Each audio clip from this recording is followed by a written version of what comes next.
Read FirePunch. Why? Because Fujimoto does not make manga. No, this guy makes drugs in a manga format, which basically means each time he picks up his pen, the readers are 100% guaranteed for a top tier read. Hey everyone, this is the Melancholic Otaku. Welcome back to the bonfire.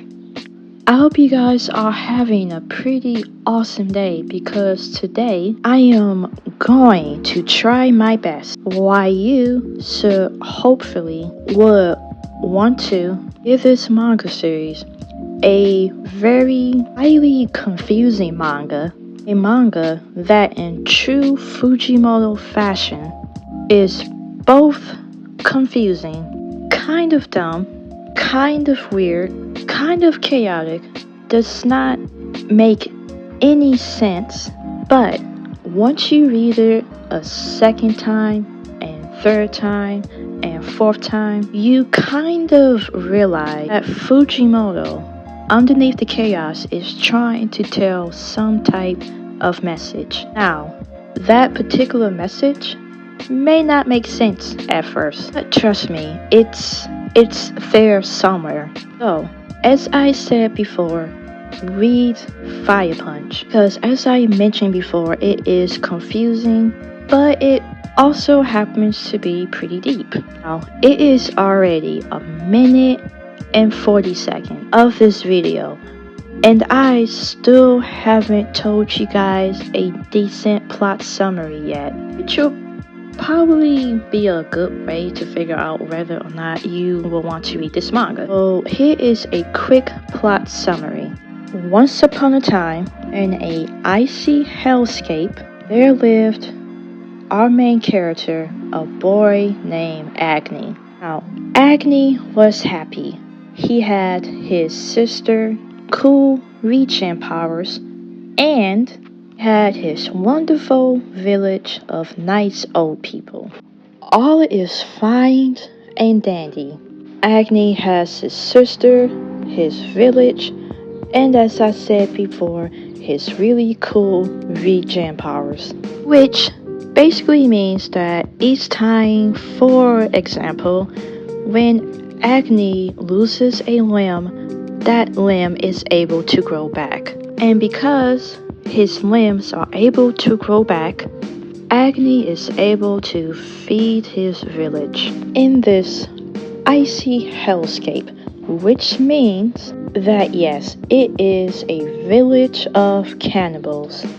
Now, cannibals who technically did not kill anyone. I mean, come on now, if you see a village of people eating human meat, you are probably going to be thinking, what the fuck? So, as I was saying before, all is fine and dandy for Agni and the village. So, one day, the main antagonist, Domas, comes in. Now, Domas, like any normal human being, is going to be concerned about what's going on. So, to help everyone in this cannibalistic village out, he decides to burn the village down. Now, Thomas is like Agni.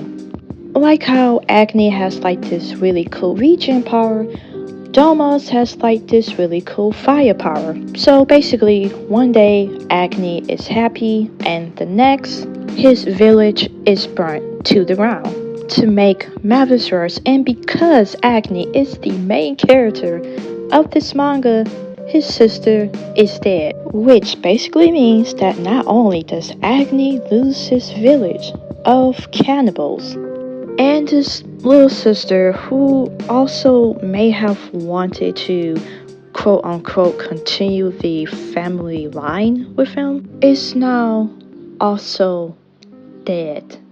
So yeah, one day our main character is all nice and happy, and the next, this poor guy is literally in pain. And to make matters worse, remember how I said how Agni has this really cool regen power? Well, now this really cool regen power has turned to absolute shit. And I am going to tell you why. You see, Domas, our main antagonist, has his firepower, and only way that his flames are going to go out is basically when you are dead. However, because Agni has this really shitty regen power, this poor guy cannot die. Just imagine wanting to die. To be with your sister, mom, and your dad again, and everyone else you may have loved and also cared for dearly. But you can't. You can't die because each time you get close to street death, or each time you do die, you come back to life, 100% healed again. So the only thing that could possibly make you sane is, of course, revenge. But on the other hand, I pretty much said how Fire Punch is supposed to be this story about our guy Agni getting revenge. I don't think that vengeance is the main purpose of this manga. I think the main purpose of Fire Punch is to basically say how life itself is basically a movie. How life itself is nothing but a huge ongoing film, multiple endings, and multiple plot twists. Okay, so just hear me out, alright? Besides revenge, Agni himself is a tale of why religion is such an important factor in human society.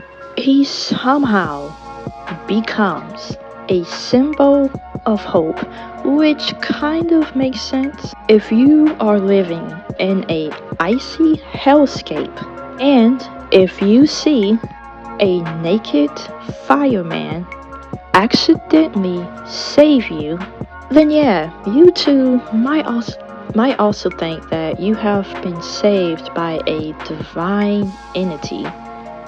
Agni becoming a religion is actually kind of funny because at first this guy was not about saving people, but then something in him clicked, and while getting payback was always on his mind, seeing Agni slowly become a decent person again, well, it made for a nice twist.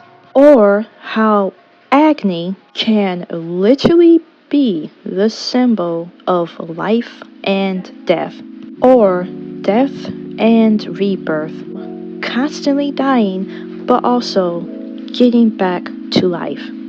In a way, the whole cycle of life and death can somehow tie back into Agni somehow becoming a religion. Now, besides religion, and besides revenge, and how Fire Punch itself is basically telling how life is nothing but a huge ongoing film, this manga also tells you how and why forgiveness is the key to a better life.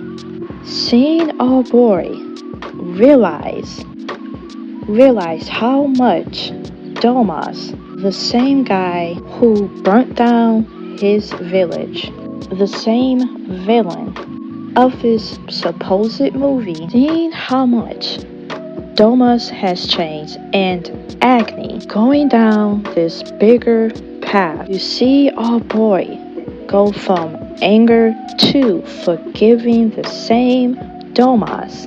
Well, yeah, it pretty much makes for good storytelling. Why yes, Fire Punch, as I mentioned time and time over again, Fire Punch is extremely confusing. And yeah, I will admit that it does seem like that most of the time Fujimoto, it seems like he did not know what he wanted to do with Fire Punch. But that might be the reason why I happen to love this manga.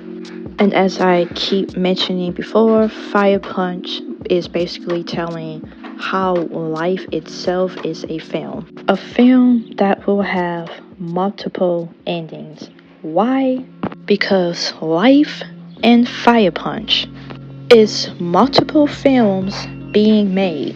So you can start with a typical revenge story to it ending with a religious movement to something as wild as everyone becoming a tree to as something as small as you wanting to see the newest Star Wars movie. Fire Punch, like life, is meant to be confusing because we are not supposed to know what happens next.